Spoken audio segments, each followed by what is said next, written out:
Jaqui Lane.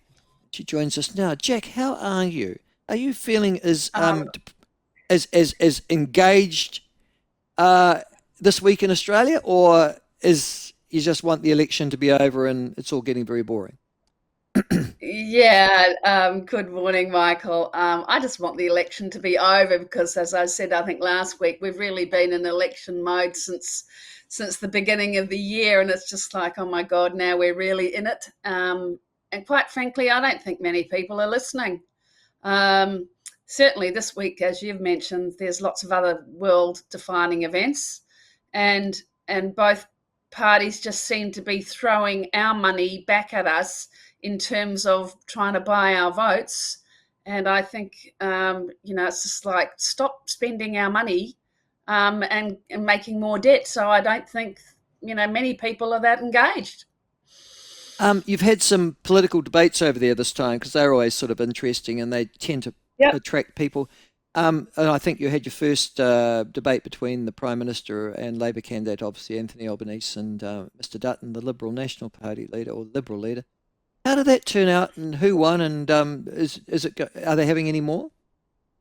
Yes, they're having another one. I think that one, the first one was on Sky News. I think the second one is on ABC, and the relevance of that is obviously Sky is a streaming channel, and ABC is our public broadcaster. Um, who won? It depends on who you talk to.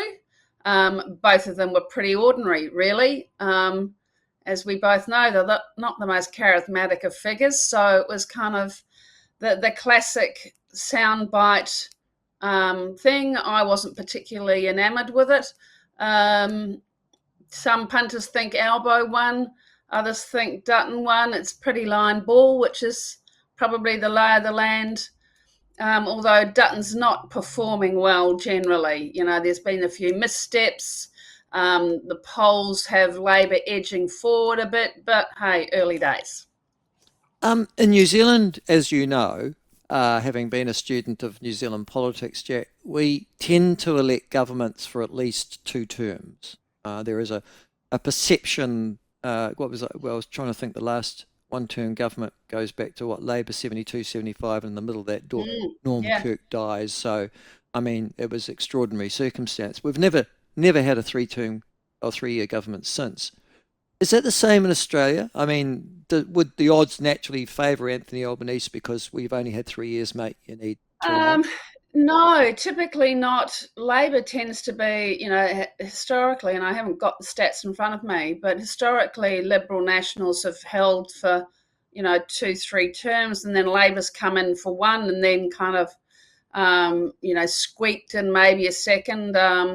So there's certainly no expectation that this is going to be a romp through for Labor and Albanese. And as we've talked about, the rise of the independents has really completely reshaped Mm. the way federal politics goes here. I was looking up some of the numbers last week, and it really is roughly a third, a third, a third now between Labor, Liberal National, and independents. Um, and So that makes the whole thing, really a game of kind of very small kind of wins. And as we've already talked about, it's going to be a seat by seat thing in terms of really how it's going to play out.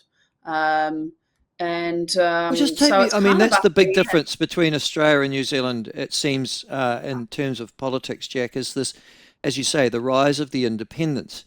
I'm looking at them though, and they all seem mostly liberal to me, as in urban liberals, metropolitan liberals, the sort of people I'd find in the leafy suburbs of Kandala or Karori or the Port Hills of Christchurch or something like that. Have I got that right or wrong? They don't seem conservative to me. Yeah, you'd have that pretty right.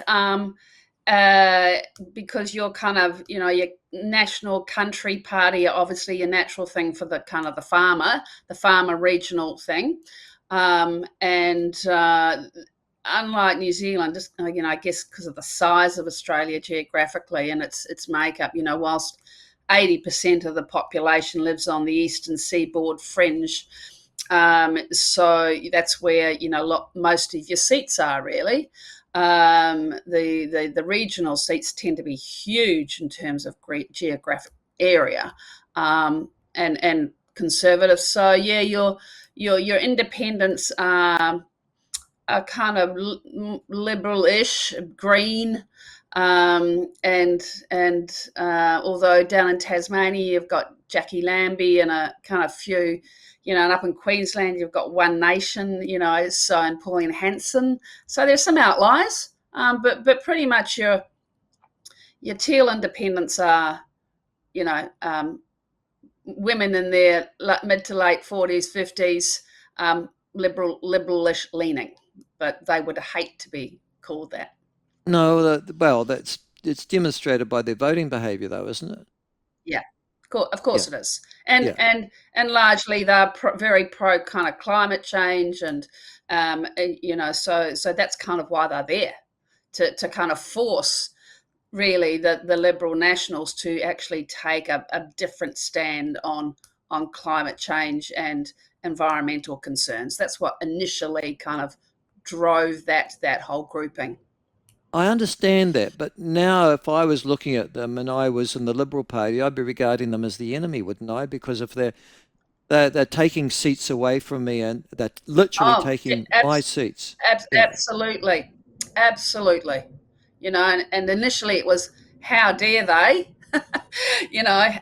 How could they do that to us? To a realization that really the Liberal Party, and hey, I used to be a member of the Liberal Party, and I'm a classic person who resigned and said they don't represent me anymore. It's very much the case that the teal independents really have taken a whole swathe of the traditional Liberal Party voter.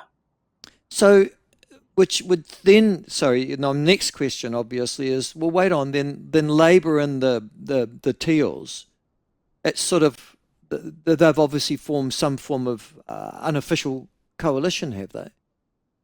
No, not really. I mean, most of the independent teals would be negotiating with Labor on a case by case basis, depending on what the legislation is, and on any number of particular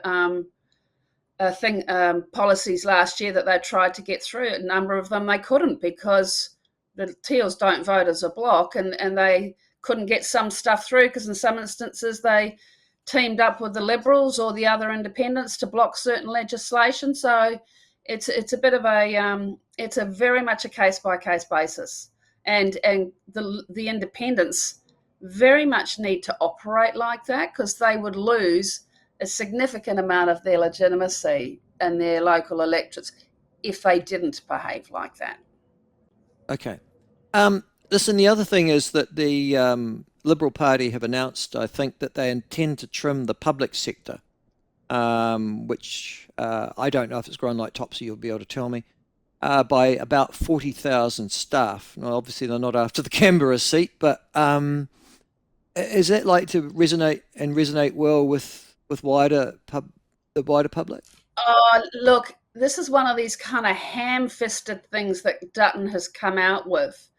So yes, the public service has grown enormously under Labor, and in fact, if you delve into the employment figures, roughly three quarters of the employment growth for the whole country over the last 2 to 3 years has been through public servants. Wow. So everyone says, "Oh, we've got a really healthy employment, unemployment rate," but that's largely because the Labor government has employed hundreds of thousands of public servants.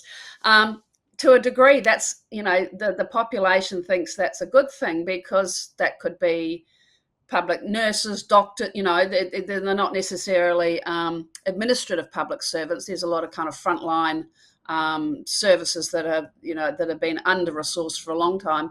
So yeah, Dutton comes out and quite rightly says the public service has grown enormously, so we're going to cut it. But then he comes out then and says, "Oh, but we're only going to cut it from the administrative people, public servants who live in Canberra." And so he kind of it was very ham-fisted, and that then came along with, and the ones that are left, we're going to make them work at home, come into the office. None of this work from home for Canberra public servants. So he's kind of, and so it all ended up being a bit of a mess, and kind of fell very flat, and was really perceived to be a really kind of just a thought bubble that's landed really badly.